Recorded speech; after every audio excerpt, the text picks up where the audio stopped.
Hello, I'm R.A. Spratt, and I want to welcome people joining us this week on the Yoto podcast platform.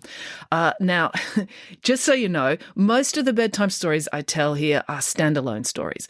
But over the last year, we have been dipping in and out of the epic story of Odysseus, the hero from ancient Greek mythology. And this week, I'm going to be telling the second last installment of that tale. So if you can jump in right here, that'll be fine. I'm sure you'll pick it all up. But if you did want to go back to the beginning and start from the first episode, you can search back through the episodes.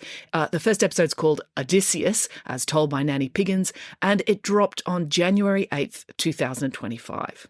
Or you can go back and listen to any of the other episodes. You're going to find fairy tales, myths, legends, and mysteries. I hope you enjoy them all. Now let's get into it.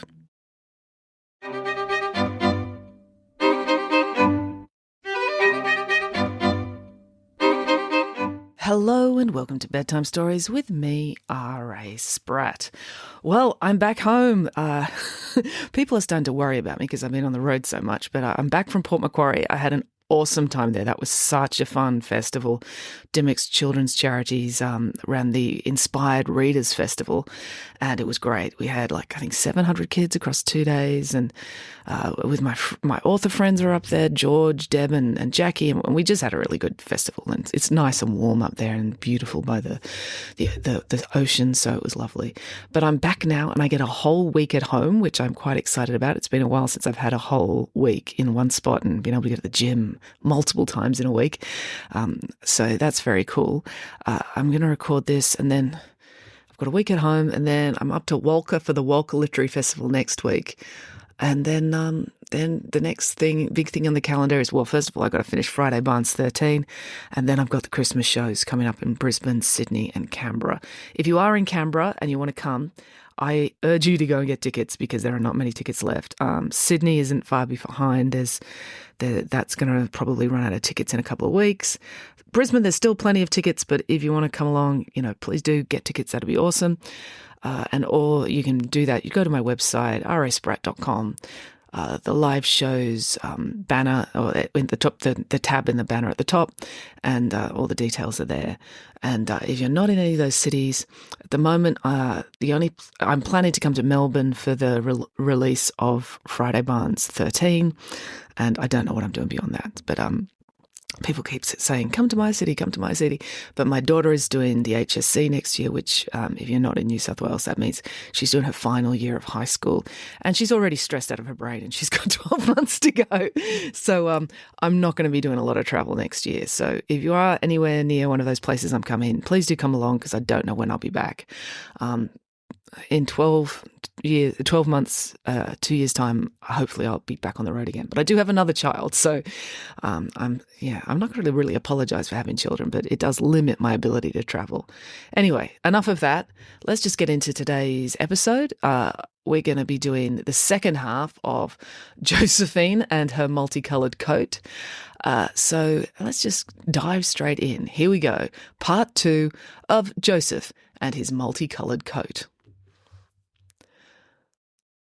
After a lengthy ice cream break, which degenerated into a cookie break, which led to a quick dozen chocolate soufflés, Nanny Piggins eventually was persuaded to resume her tale. "Now, where was I?" she asked.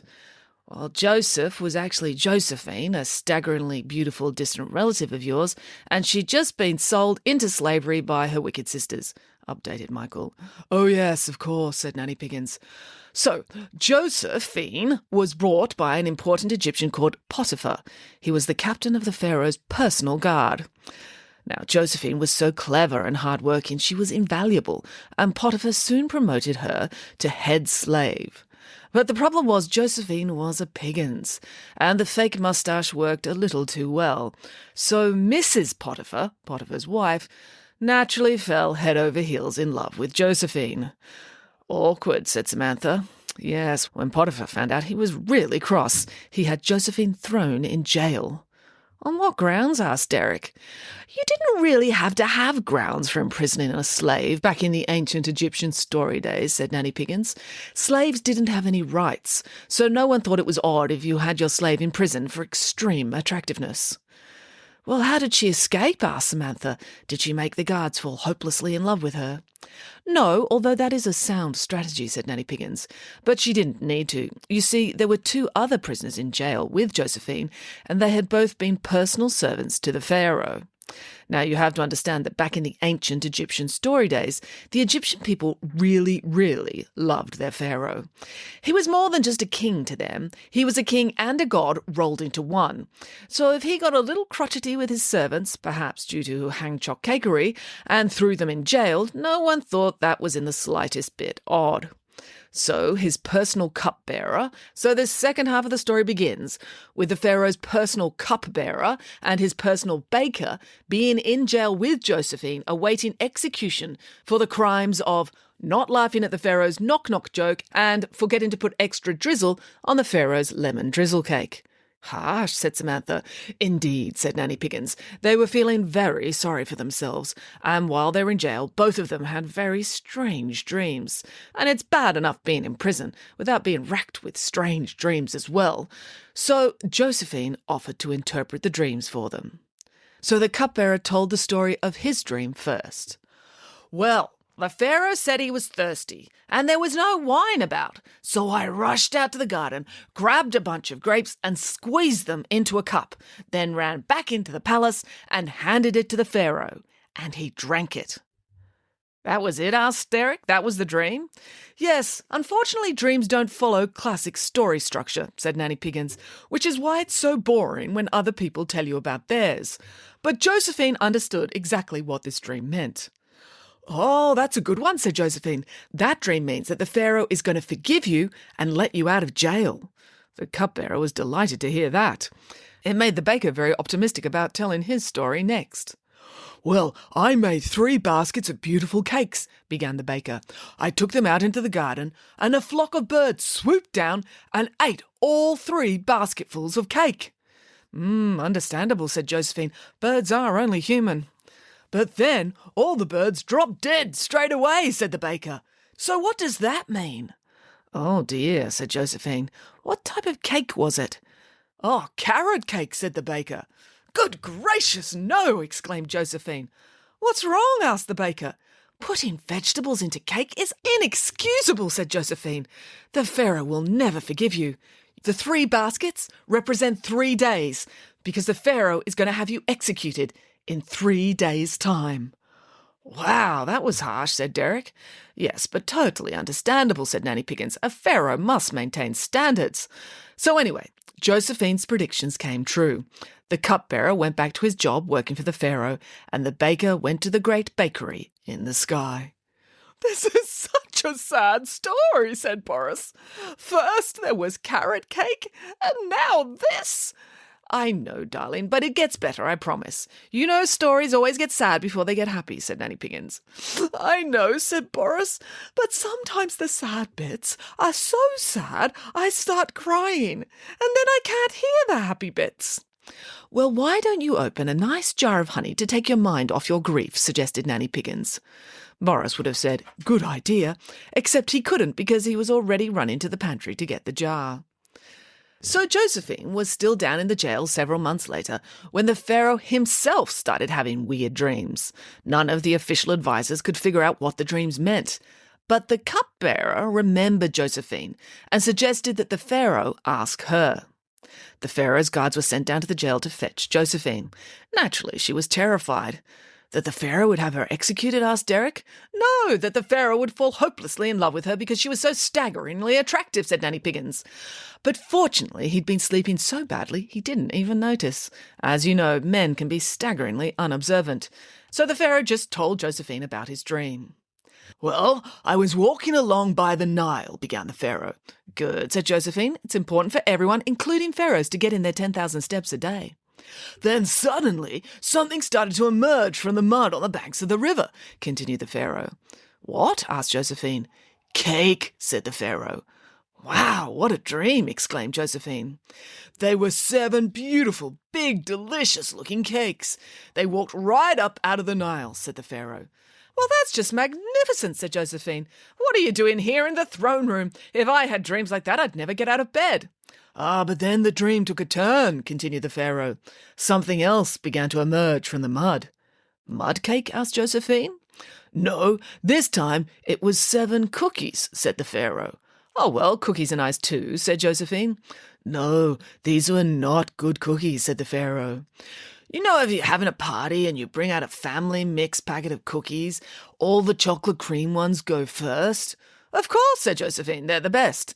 Then the shortbread cream, then the chocolate chip, then the honey oat biscuits, until all that are left are the plain biscuits that don't really have a name because they're so plain. Oh, there's nothing worse than turning up at a party when there's only the plain biscuits left, said Josephine sympathetically. And sometimes a small child has sucked on them, so they're even grosser. Well, that's the type of cookies these were, said the Pharaoh. 7 small, disappointing, soggy, plain cookies. Oh dear, the poor cookies. It's not their fault. Yes, but these plain cookies walked up the bank to the beautiful chocolate cakes and ate them, said the Pharaoh. What? Exclaimed Josephine, although I can hardly blame them. It's exactly what I'd do. But having eaten the massive cakes, the small cookies didn't change at all. They didn't grow any bigger. They were still small and disappointing. Oh, said Josephine. So what does it mean? Asked the Pharaoh. Well, it's a dream, so I can't be 100% sure, said Josephine. It could mean one of 2 things. 1, you've been eating too much cheese right before bedtime. Or 2, it's a 14-year economic forecast for your nation predicting 7 years of agricultural surplus. Awesome, said the Pharaoh, followed by 7 years of drought and food shortages. Oh, not so awesome. Exactly, but now you know you can store the extra food from the 7 good years so you have plenty to eat in the 7 tough years. Genius, exclaimed the Pharaoh. And that is exactly what they did. In fact, the Pharaoh made Josephine his top vizier in charge of the whole project. The extra food was all carefully saved. Then, when the lean years came, it was rationed back out to the people. Josephine was a national hero. The people were delighted not to be starving to death, and the Pharaoh was delighted that his people weren't dead, so he could force them to continue work on his crazy pyramid schemes. So they all lived happily ever after? Asked Michael. Well, the Egyptians did, said Nanny Piggins, but things were not going so well back home in Judea. Josephine's family were starving. They'd enjoyed the good years, not realising the bad years were coming, and they had run out of things to eat. They were desperate. So the sisters decided they would go to Egypt. They'd heard that Egypt had surplus cake. So they decided to beg the Egyptians to give them some. It was humiliating, but they had no choice. When the sisters arrived at the palace in Egypt, they were taken to the mighty throne room, where the great vizier, the Pharaoh's second-in-command, sat. The starving sisters were so grateful to be allowed to see such an important person that they all fell to their knees and bowed their heads, not realising they were bowing to their very own sister, Josephine. Now, if Josephine had been a bigger person, she would have forgiven them immediately and rushed forward to hug them all. But they were siblings, and siblings never miss an opportunity to torture each other. So, of course, that's what Josephine did. I shall give you ample food for you and your families, declared Josephine. Thank you! Oh, thank you, cried the grateful sisters. But in the sacks of food Josephine gave them, she hid a solid silver cup. Why did she have a solid silver cup? Asked Michael. I presume because a solid silver cup would be less likely to break in the dishwasher, said Nanny Piggins. Anyway, Josephine planted the cup. Then, just as the sisters were about to leave, she cried out, Stop! One of these barbarians has stolen my silver cup! The sisters were horrified. They'd never dream of stealing a cup from such an important person. Well, they might have done if they knew she had one, but they didn't, so they hadn't. We didn't, we swear, protested the sisters. They offered up their sacks to be searched, sure of their innocence. And the guards searched them all. But when they got to the last sack, the one the youngest sister, Benjamina, had been carrying, there, underneath all the cake, they found the silver cup. Guards, seize the thief, ordered Josephine. All the other sisters rushed forward and begged for mercy. No, not Benjamina, cried Dan. She's the nicest one of us, said Levi. She'd never do anything like that, agreed Gad. Please don't take her. Take any of the rest of us. We're all much more annoying. But don't take her. She's actually really nice. At that moment, Josephine realised that the years had changed her sisters. They were now slightly less dreadful people. "All right, I will not kill Benjamina," said Josephine, "because I am secretly your sister, Josephine," with which she whipped off her fake moustache. All the sisters fainted from shock. Then they had buckets of water thrown on them to revive them. Then they leapt up and hugged Josephine, telling her what a clever practical joke she had played. After all, she did control all the food in Egypt, and she did have evidence that they'd all attempted to commit murder. So they knew they should try to be nice. And so Josephine was reunited with her family, and her father and the rest of the family all travelled out to meet them in Egypt. And everyone ate lots of cake. And from that point on, the whole family decided no more rainbow coats. They'd stick with weather-appropriate clothing in the future. The end. Time for bed. "That's a crazy story," said Samantha. "Yes," agreed Nanny Piggins. "These days kids get upset if their siblings borrow their hairbrush without asking, or sit in the front seat of the car when it isn't their turn.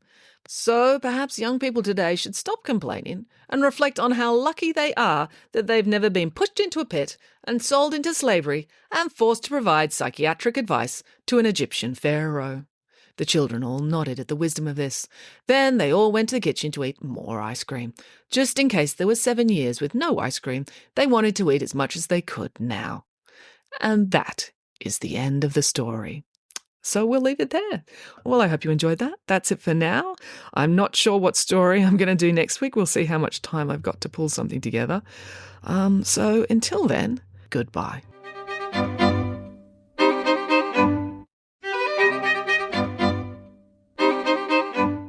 Hello, it's me again.